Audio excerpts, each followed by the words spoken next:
applause, please. Wala bang smash na po palakpakan dyan naman. Ayan.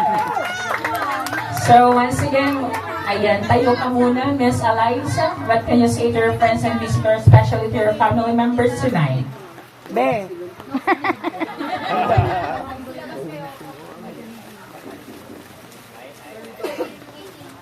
Gusto ko lang po magpasalamat kay Mama.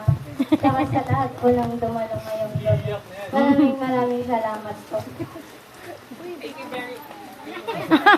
Thank you very much. Ayan. So, i-reserve mo yung love message mo mamaya, okay?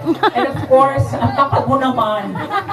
Tungtong ka pala, no? But anyway, to our handsome escort, we have Mr. Sherwin Ken. Where are you from? From the Philippines. Oo naman. Okay, bye. Ayan, where are you from?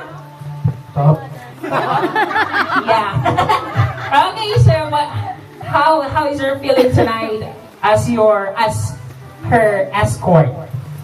Sobrang saya po kasi. Paano yung masaya? Paano yun? Hoy! Baka mano mo yung cake ha? Ken, mano mo yung cake. Kasi sobrang saya po kasi. Papasalamat din po ako kay Tito dahil pinagdibo po siya and nagpapasalamat din po ako sa lahat ng mga bumisita. And mahal na mahal kita and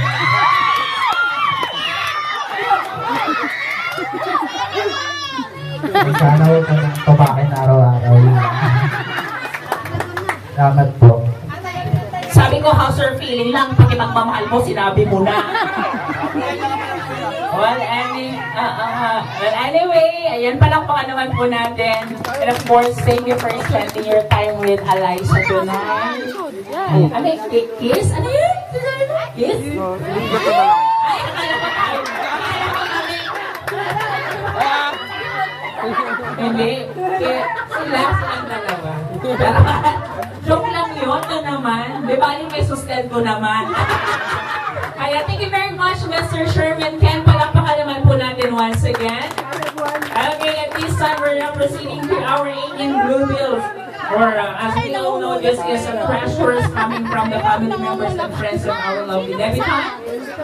You may now take your seat and let's move forward.